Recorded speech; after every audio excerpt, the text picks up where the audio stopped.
सुरक्षा के लिए, देश की आजादी के लिए उन्होंने अपने प्राण तक न्यौछावर कर दिए।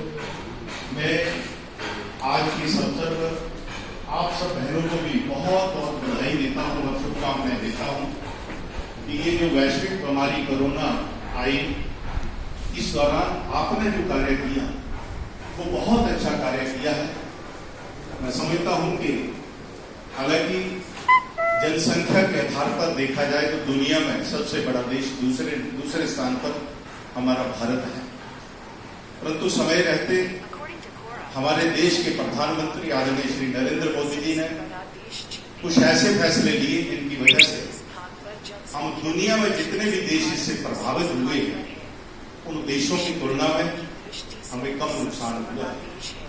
अगर वो समय रहते अच्छे फैसले नहीं लेते तो मैं समझता हूं कि दुनिया में मौत की दृष्टि से देखा जाए तो हमने सबसे आगे होना था। आज दुनिया के देश हमारे पीछे चल रहे हैं कि भारत सरकार ने, भारत की जनता जनार्दन ने और भारत के जो कोरोना वॉरियर्स थे जिनमें आप भी शामिल थे, किस प्रकार कार्य किया, किस प्रकार इस देश की जनता को बचा करके रखा, वो पूछ रहे हैं।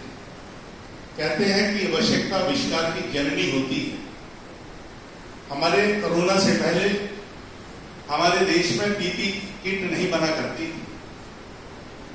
उससे पहले हमारे देश में इससे बचने के लिए कोई ऐसा जुगाड़ नहीं था, ऐसी कोई सिस्टम नहीं था, ऐसी कोई प्रणाली नहीं।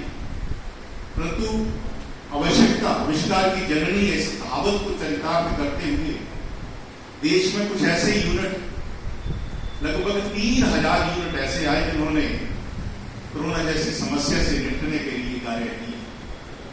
तो मैं समझता हूं कि आज आपको सम्मानित कर रहे हैं वीडियो ऑफिस की तरफ से, सरकार की तरफ से, और आप भविष्य में भी ये काम करती रही। कोरोना से अभी पूरी तरह बचाव नहीं हुआ और आजकल तो ऐसा लग रहा है कि कम्युनिटी स्प्रेड, जैसे अचानक तुसाड़ा में कल मैम चर्चा कर रहे थे कि तुसाड़ा का जो बंदा पॉजिटिव आया है वो कहीं नहीं हुआ है, तो यही उमरा में गया होगा एक आध बार, कहीं ना पता नहीं कहाँ वो इससे मिल गया और वो पॉजिटिव आ गया। तो हम समझ सकते हैं, और जब गिनती हो रही है उस गिनती के को देखा जाए तो समझते हैं कि ये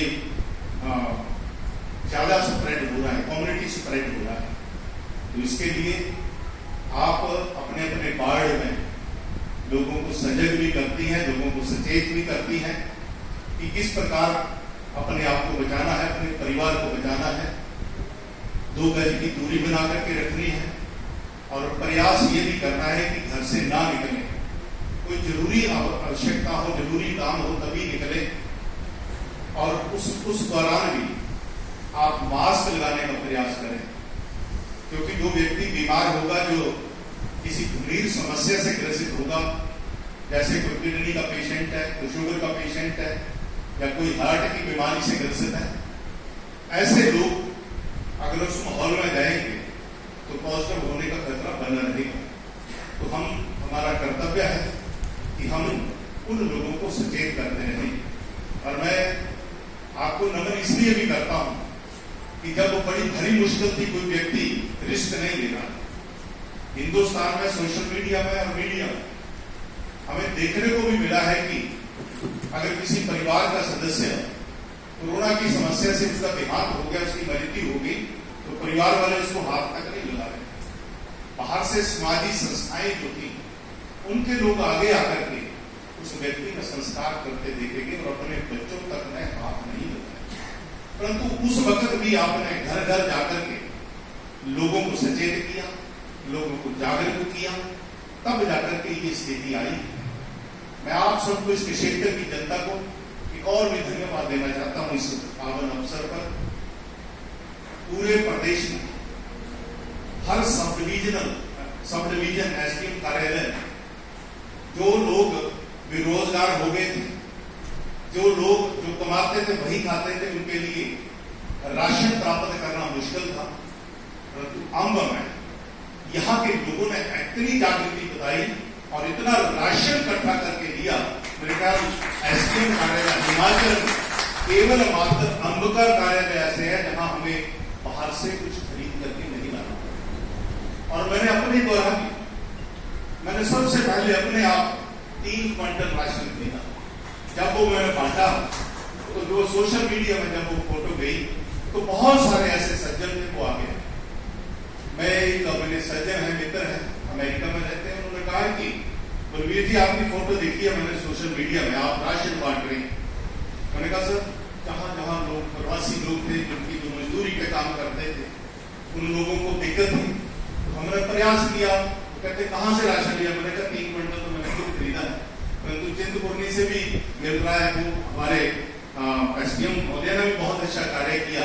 हर पटवारी की जिम्मेदारी निभाई, उसका जो पटवार सर्कल था उसको क्या मुसीबत है उस गांव में, किसको राशन की जरूरत है, तो ऑफिस की तरफ से जहां राशन इकट्ठा किया गया था या मंदिर की तरफ से वो राशन को बांटने का प्रयास किया। तो उससे जो अमेरिका वाले मित्र थे उन्होंने एकदम फोन किया कि मैं आपको सुबह 10 क्विंटल चावल, 10 क्विंटल आटा, 2 क्विंटल दालें और 200 तेल की बोतल दे रहा हूं। और सुबह 10 बजे मेरे कार्यालय में, पहले मेरे मन में आया कि मैडम के पास पहुंचा देते हैं, तो मैंने कहा लोग तो मुझसे भी पूछते हैं। और मैंने हर गांव में जाकर के मुझे जिसका फोन आया जो मुझे लगा कि ये वाकई मुसीबत है, और 2-4 केस तो उसमें ऐसे आए तो मुझे मेरे मन को शांति। एक ऐसा केस मैडी से जगह हम गड़ों को जाए तो एक घर पड़ता है किला, उस घर में 3 या 4 मेंबर है और 4 मेंटली डिस्टर्ब, वो कमाने नहीं कहीं जाते। उनको ऐसी दहशत थी कि घर का दरवाजा बंद करके बाढ़ भी दे रखी थी और जो गेट था उस पर भी उन्होंने कुत्ता बांध रखा।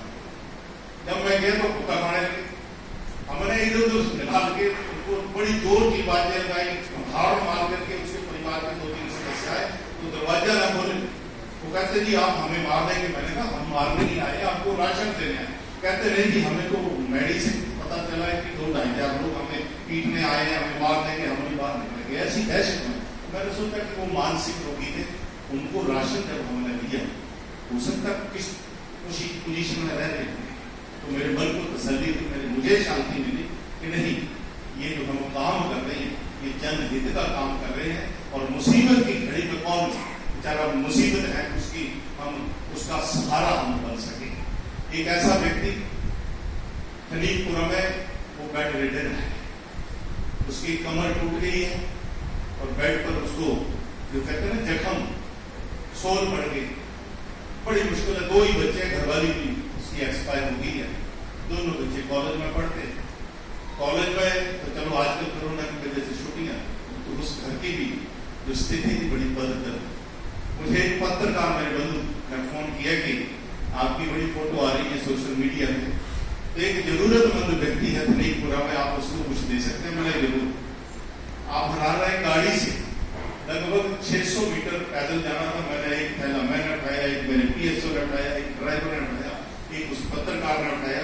राशन लेके जब उसके घर पहुंचे तो मन को शांति हुई कि नहीं ये व्यक्ति वाकई ही जरूरत है। तो बीच बीच में कुछ ऐसी घटनाएं भी हुई, हमें उससे भी सचेत रहने की जरूरत है। मैंने एक व्यक्ति को 2 किलो दालें दी, राशन दी, और तभी उसने हमने देखा, मेरे स्टाफ ने देखा उसको, उसने दालें ली, जब उसी वक्त मुर्गे की दुकान पे गया और कहने लगा कि दालें तुम रख लो, मुर्गा मुझे। ऐसे नहीं। मैंने एक जगह पटवारी को भेजा कि वो मुझे बार बार फोन कर रहा है तो आप देख के आओ। पटवारी को मैंने कहा कि आपने देखना जरूर, क्योंकि ये जो ज्यादा फोन करते हैं वो ज्यादा लालची होते हैं। तो पटवारी ने देखा कि साहब एक मुर्गा काट के रखा हुआ था, दूसरे की गर्दन पकड़ी हुई थी, ऐसे लोग थे। ये मिला जुला एक हमारे लिए मिली जुली प्रतिक्रिया है कि क्या कर सकते हैं। परंतु फिर भी एसपी महोदय ने, बीडीओ ऑफिस ने, चेयरमैन साहब ने, इन्होंने भी मदद करी है मुझे। कोरोना नगद कैश नहीं है, और वो नगद कैश भी हमने ना जाने कितने लोगों को हमने उसके दवाई पहुंचाने का कार्य किया है। और हमने लगभग 16 लाख रुपया मुख्यमंत्री राहत कोष में भेजा है चिंतपूर्णी विधानसभा, और 8 लाख रुपया हमने प्रधानमंत्री कोविड-19 के खाते में 20 के क्षेत्र से भेजा है। और इसी तरह हमने 21,000 रुपया 21,000 रुपया आपके कार्यक्रम में जमा किया, 20,000 रुपया हमने डीसी ऑफिस में भी जमा किया। वो इसलिए नहीं कि हम बड़े भरे हुए हैं, हमने यहाँ की जनता को जागरूक किया कि नहीं, इस मुसीबत की घड़ी में हम सभी का कर्तव्य बनता है कि हम कुछ ना कुछ कर सकें और मानवता के काम आ सके। तो मैं ये कुछ मैंने जो सीखा है, उस वक्त अनुभव किया है, वो आपके साथ साझा कर रहा हूँ। परंतु ये जो आंगनबाड़ी बहनें हैं, इनका काम बड़ा मुश्किल था। मैं देखता था कभी कभी सोशल मीडिया में आने वाली जो बहनें हैं वो अपनी फोटो देती थी, घर में किस प्रकार दस्तक देनी, किस प्रकार उनको गाइड कर रही है। तो प्रदेश सरकार ने इनके काम को देखते हुए इन्हें कुछ ना कुछ थोड़ा सा सामान है जो इनको आज बांटना है। तो मैं एक बार फिर इस पावन अवसर पर आपको बहुत बहुत बधाई और शुभकामनाएं देता हूं। धन्यवाद।